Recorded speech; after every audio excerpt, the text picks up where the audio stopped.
సమయం లేదు కనుక అందరికీ అభినందనలు. చాలా మంచి ప్రోగ్రాము. అయితే 2-3 విషయాలు రిపీట్ అయినాయి కనుక నేను అవి రిపీట్ చేయకుండా మాట్లాడాలి. ఒకటేమో పవన్ కళ్యాణ్ సనాతనం ఎత్తుకున్నాడు కనుకనే ఆయన పైన దాడులు జరుగుతున్నాయి అనేది ఒకటి నిజం కూడా. తర్వాత తెలిసో తెలియకనో అమాయకంగానో రంగులన్నీ బయటకు వచ్చినాయి. ఆయన చెగువీర పెట్టుకొని తిరిగినోడు, ఎర్రకండువా వేసుకొని తిరిగినోడు ఇప్పుడు సనాతనం అంటే మంట ఎవనుకో మండుతుంది, కాలుతుంది. ఆ మంట ఇక్కడ వ్యక్తమైంది అంతే. ఎక్కడో కాలుతుంది చెప్పుకోలేక తెలంగాణ వ్యతిరేక ఉద్యమంగా మార్చే ప్రయత్నం చేశారు. ఓపెన్గా చెప్పాలంటే ఇది తెలంగాణ ఆంధ్ర సమస్యనే కాదు, మళ్ళీ అందరు చెప్తున్నారు ఇది. మరి ఏం సమస్య అంటే కడుపు మంట సమస్య, కమ్యూనిస్టుల యొక్క కడుపు మంట సమస్య. అది ఓపెన్గా చెప్పాలని. అయితే వీడు కాటికి కాలు జాపుకున్న కమ్యూనిజం అని ఒక 30 ఏళ్ల క్రితమే పుస్తకం చదివిన. ఇప్పుడేమో ఆ కాళ్ళు కూడా లేవు, అని మాయమైపోయినాయిగా. ఈ దశలో కూడా అది ఏమంటామంటే ఆరిపోయే దీపం లాంటిది. అది కొద్దిగా గట్టిగా వెలుగుతుంది, చివరి ప్రయత్నం చేస్తుంది. ఏదో ఏం చేద్దామనే తెలియని ఒక ప్రయత్నం చేస్తూ ఉంది. ఇది మనం అర్థం చేసుకోవాలి కంప్లీట్గా. రెండో విషయం ఏంటంటే ఈ చస్తున్న కమ్యూనిజము ఎవనో ఒకని చంపి చావాలని చూస్తుంది కనుక దేశమంతా హిందుత్వ వేవ్ వస్తూ ఉంది కనుక అరే ఇక్కడి వరకు వచ్చేస్తుంది, బెంగాల్ అయిపోయింది, ఇంకా తెలంగాణకు వచ్చేటట్టుంది, ఏం చేయాలి అని ఆందోళన ఇదంతా కూడా. కనుక ఈ మొత్తం నరేటివ్స్ యొక్క వార్లో రాజకీయ పార్టీల ప్రమేయం లేనే లేదు. దీంట్లో కాంగ్రెస్ లేదు, సోకాళ్ళు తెలంగాణ కోసం అన్నటువంటి కేసీఆర్ వాయిస్ లేదు, ఎవరిది లేదు, చంద్రబాబు కూడా లేదు, ఎవరిది లేదు. మరి ఎవరిది అంటే రాజకీయాలకు అతీతమైన శక్తులు ఎవరికైతే చచ్చే సావు వచ్చిందో వాళ్ళ సమస్య ఇది. ఇప్పుడే కాదు ఇది, ఇంతమూలు మీరు చెప్పారు కదా చాలా క్లియర్గా. గో బ్యాక్ ఉద్యమాలు ఈ రాష్ట్రంలో చాలా వ్యూహాత్మకంగా చాలా ఇదిగా ప్లాన్ చేస్తూ ఉన్నారు, ప్రతి డిజైన్ చేస్తున్నారు ప్రోగ్రామ్స్. కనుక గో బ్యాక్ ఉద్యమాలు అన్నీ కూడా ఇవే, ఈ చచ్చిపోతున్న అంతరించిపోతున్న వామపక్షవాదుల యొక్క నస ఇది. కనుక ఈ ఉద్యమాలన్నీ డిజైన్ చేస్తూ ఉంటారు. ఒక మార్వాడైనా ఒక దళితుని కొట్టాడు, చలో ఇందులో నుంచి తీసుకొని ఒక ఉద్యమం చేయి, go back Marwadi go back, వీడు గో బ్యాక్, వాడు గో బ్యాక్, ఇప్పుడేమో పవన్ కళ్యాణ్ గో బ్యాక్. నేనేమంటున్నా అంటే ఈ గో బ్యాక్ ఉద్యమాలలోనే సమస్య ఉంది, తెలంగాణకే సమస్య ఇది.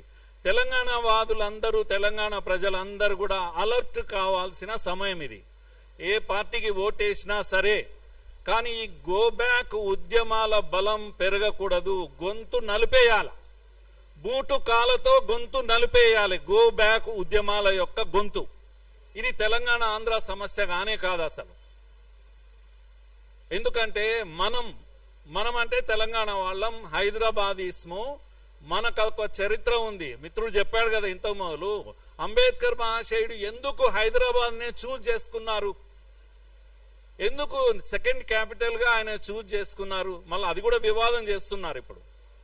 ఎందుకంటే దేశంలో ఢిల్లీ తర్వాత అలాంటి కాస్మోపాలిటన్ కల్చర్ ఎవ్వరు, ఏ రాష్ట్రం వాళ్ళైనా ఏ దేశం వాళ్ళైనా కూడా నిశ్చింతగా ఇక్కడ బ్రతకొచ్చు అని ఇంతమూలు మిత్రుడు చెప్పారు కదా. లింగ్డో ఉదాహరణకు, నార్త్ ఈస్ట్ ఆయన ఎక్కడో ఆయన అదేంటి సిఈసి దీంట్లో పనిచేసి రిటైర్ అయితే ఆయన ఏడ హాయిగా ఉంటుందని వెతుకుంటూ వచ్చి ఈడ ఒక ఇల్లు కట్టుకొని ఈడ ఉన్నాడు.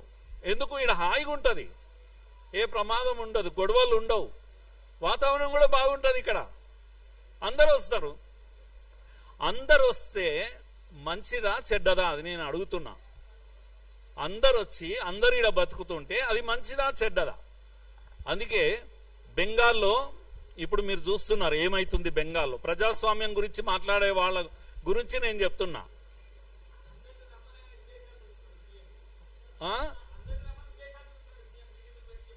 చెప్తున్నారు.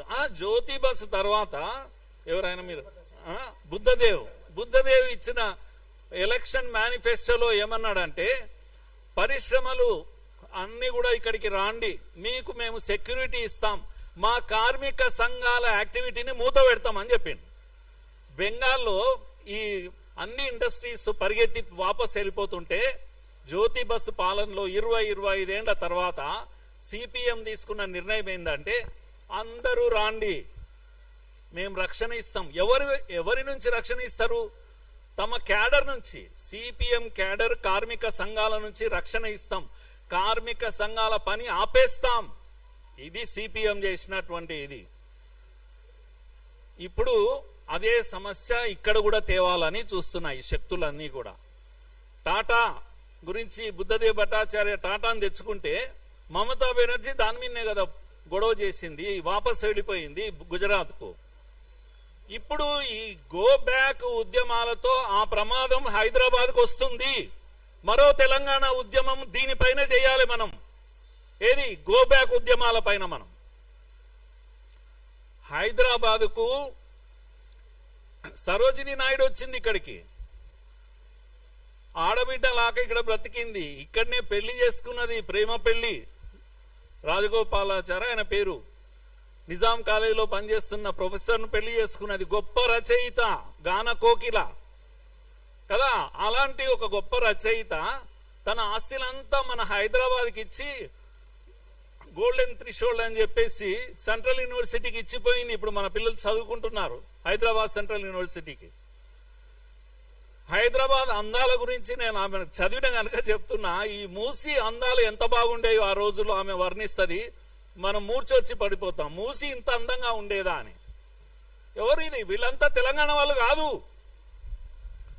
మొదటి బిర్లా, శంకర్ నారాయణ బిర్లా స్టోరీలో చదివితే మీకు ఈ దేశానికి సంపద ఇచ్చిన బిర్లాలు, టాటాలు ఎవరినైతే మీరు ముద్ర వేశారో, దోపిడీదారులుగా ముద్రలు వేశారు ఈ కమ్యూనిస్టులు. ఆ వీధిలో నిలబడి మీరు చెప్పండి, దోపిడీదారులు ఎవరు అంటే టాటాలు, బిర్లాలు, ఇప్పుడైతే అంబానీలు, అదానీలు. ఇవన్నీ రైమింగ్ వర్డ్స్. ఈ కమ్యూనిస్టులు జనం నోట్లో పెడతారు ఇలాంటివి. కనుక శంకర్ నారాయణ బిర్లా ఇక్కడ వచ్చి ఉద్యోగం చేసుకున్నాడు, ఇక్కడ జ్యువెలరీ షాప్ లో పనిచేశాడు, డబ్బు సంపాదించుకున్నాడు.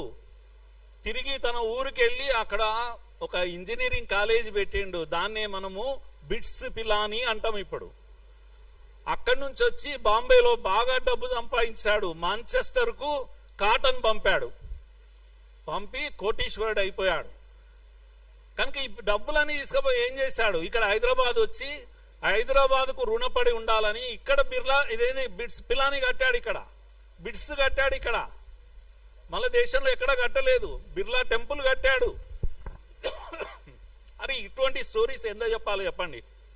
100 కథలు చెప్తాను నేను.